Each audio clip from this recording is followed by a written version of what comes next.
Hello final year. Next है हमारा rotation. हमने जो पहले वाली मैपिंग की थी वो थी ट्रांसलेशन। ट्रांसलेशन मतलब ट्रांसलेट करना किसी एक जगह से दूसरी जगह, ठीक है। तो अब की बार है रोटेशन, और रोटेशन का नाम आते ही मतलब अपनी जगह से रोटेट हो जाना, यानी एंगल का तो नाम आना है। तो आपके पास W इक्वल टू क्या हो जाएगा, ZE की पावर आयोटा थीटा, और थीटा कोई भी क्या आपके पास रियल नंबर होना चाहिए, ठीक है। तो ये क्या है आपके पास रोटेशन आ जाएगी।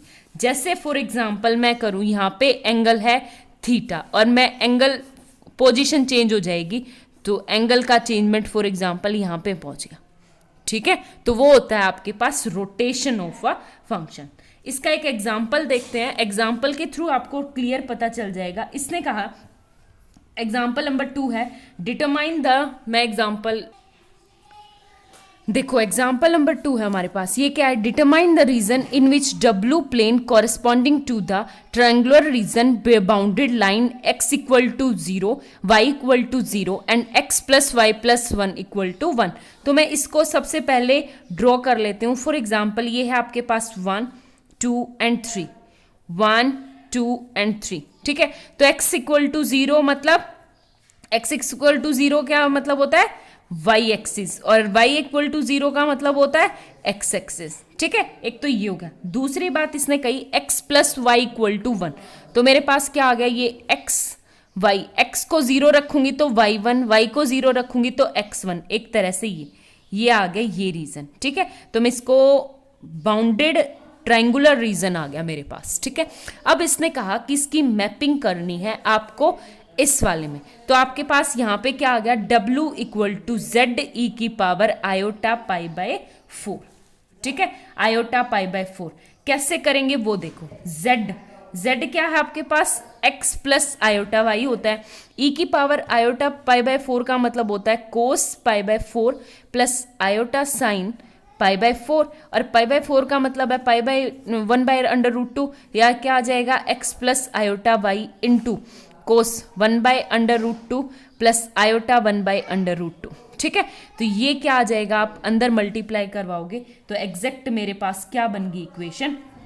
सबसे पहले प्रोडक्ट करवाओ, x 1 बाय अंडर रूट 2 पहले तो कॉमन ले लो, इनटू फिर आएगा आपका x, फिर plus x iota plus iota y and minus का y, ठीक है। और अब इसको सेपरेट करूंगी तो क्या हो जाएगा मेरे पास x minus y by under root 2 plus का iota common x plus y by under root 2। तो ये क्या है आपके पास u, और ये क्या हो गया मेरे पास नया v, ठीक है। आगे बात समझ में, तो अब कैसे करेंगे वो देखो। सबसे पहले आपको क्या पुट करना है कि अगर मैं देखूं x इक्वल टू 0, सबसे पहले क्या पुट करोगे, x इक्वल टू 0। जैसे ही मैंने x इक्वल टू 0 रखा तो आपके पास u क्या हो जाएगा, देखो यहाँ पे करती हूँ, x इक्वल टू 0 तो u इक्वल टू क्या हो जाएगा, माइनस का y by under root 2 and v क्या हो जाएगा आप लोगों के पास यहाँ से 1 by under root 2, 1 by y by under root 2, ठीक है। यानी यहां से मैं देखूं तो u इक्वल टू माइनस का v, ठीक है। और u इक्वल टू माइनस की v की लाइन ये होती है। आगे बात समझ में। ये दूसरी बात, जब मैं y को 0 रखूंगी तो u इक्वल टू क्या आ जाएगा, x by root 2 and v भी क्या आ जाएगा, x बाय अंडर रूट 2। तो यहां से क्या आ जाएगा u इक्वल टू v, और u इक्वल टू v वाली लाइन होती है ये, ठीक है। अब थर्ड लाइन मेरे पास क्या थी, x plus Y equal to 1 है, ठीक है। ये आ जाएगा। तो यहां से मैं कैसे वैल्यू निकालूंगी इसकी, मुझे वैल्यू रखनी है। फॉर एग्जाम्पल आपका यहां से आ गया x equal to 1 minus Y, क्या है मेरे पास x plus Y equal to 1, और x plus Y equal to 1 का मतलब है कि ये v, x plus Y equal to 1, यानी v इक्वल टू क्या आ जाएगा, 1 बाय अंडर रूट 2। तो ये आ गया ये वाली line, v equal to 1 by under root 2, ठीक है। तो इसका मतलब क्या आ गया कि मेरे जो ट्रायंगुलर इस शेप का था उसकी कितने की रोटेशन आ गई, 45 की रोटेशन आ गई, ठीक है, सिर्फ यही था। नेक्स्ट देखो आप लोगों के पास क्या है, इसने कहा उसके बाद है मेरे पास मैग्निफिकेशन। मैग्निफिकेशन का मतलब होता है, देखो मैग्निफिकेशन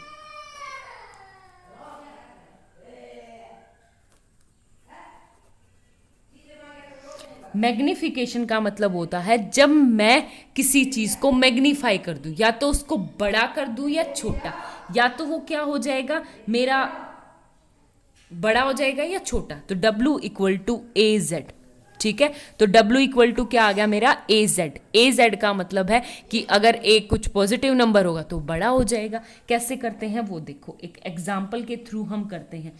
फॉर एग्जाम्पल मेरे पास है आप लोगों का एग्जाम्पल नंबर 3 ही है।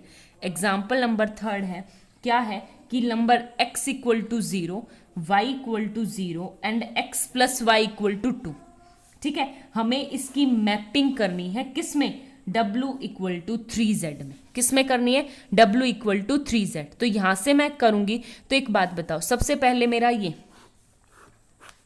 x इक्वल टू 0 यानी y axis, y equal to 0 यानी x एक्सिस, और x plus Y equal to 0।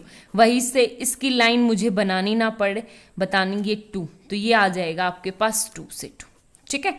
ये है मेरे पास, आगे बात समझ में। फिर इसने कहा कि W equal to 3z। 3z का मतलब है 3 प्लस 3 आयोटा y, ठीक है। आगे बात समझ में। तो सबसे पहले मैंने पुट किया x को 0 पुट किया।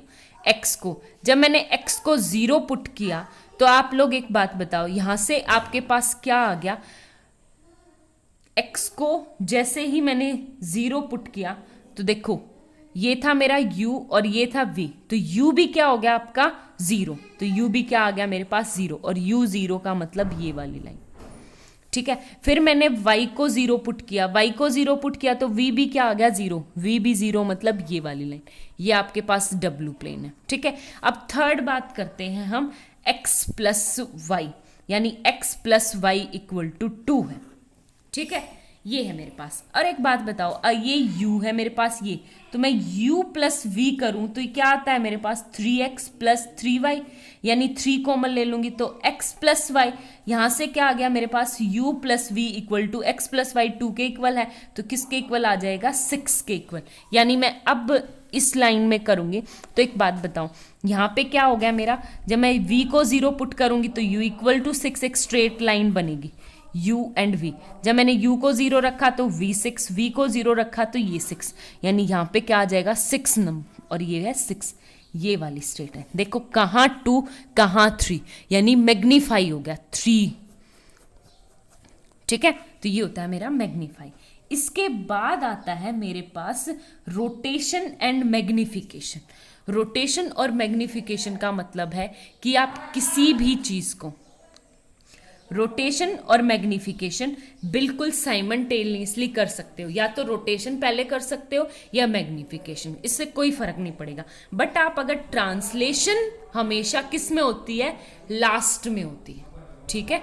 तो वो डिपेंड करता है कि किसके अकॉर्डिंग आप फंक्शन को ट्रांसलेट कर रहे हो, ठीक है। तो अगर मैं बात करूं कि हमारे पास है रोटेशन एंड मैग्निफिकेशन।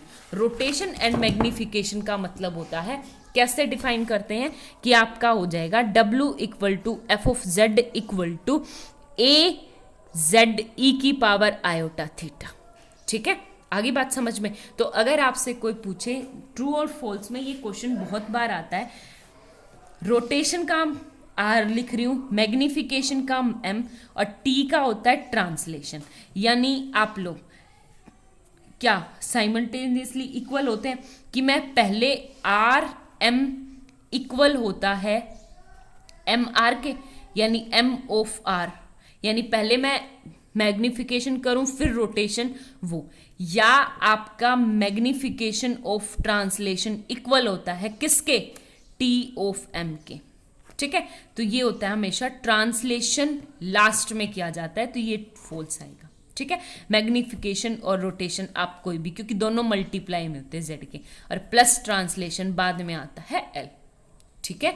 ये था। अब एग्जाम्पल्स करेंगे तो आपको समझ आ जाएगा, जो जो क्वेश्चंस है कुछ आप ट्राई कर लेना, उससे आपको क्लियर हो जाएगा, ठीक है। इससे नेक्स्ट है मेरे पास, देखो आप लोगों के पास क्या है, इन्वर्जन। इन्वर्जन क्या है मेरे पास, जब मेरा W इक्वल टू क्या है 1/z, मतलब इन्वर्स हो जाए, ओमेगा इक्वल टू z की पावर क्या आ जाए 1/2, तो वो क्या होता है मेरा इन्वर्स फंक्शन। जैसे मेरे पास हो फॉर एग्जाम्पल आपका z क्या होता है r e⁻θ, और वही मैं ओमेगा भी आयोटा होता है, तो ये आ जाएगा ओमेगा l इंटू e⁻θ2 ले लूंगी कोई भी, फॉर एग्जाम्पल इसको θ1 लो, इसको 2, वरना इसको 5 ले लो, ठीक है। तो आपके पास यहाँ से क्या आ जाएगा, अगर आप ध्यान से देखोगे तो l यानी कि ZW l⁻φ equal to 1/r⁻θ, ठीक है। तो इसका रेसिप्रोकल हो जाएगा l equal to φ equal to 1/r⁻θ। तो यहाँ से क्या है आपके पास कि फाई जो है वो -θ है और l इक्वल टू 1/r, ठीक है, मोड फंक्शन। आगे बात समझ में, बस कुछ नहीं, ये है, ठीक है। और हमेशा ये क्या होता है, यूनिट सर्कल होता है, z इक्वल टू 1 का मतलब होता है z माइनस 0 इक्वल टू 1, ये आपकी यूनिट सर्कल की आती है। आगे बात समझ में, इससे रिलेटेड क्वेश्चन हम बाद में करेंगे, मुझे सिर्फ इतना पोर्शन बताना था, नेक्स्ट हम नेक्स्ट करते हैं। Thank you.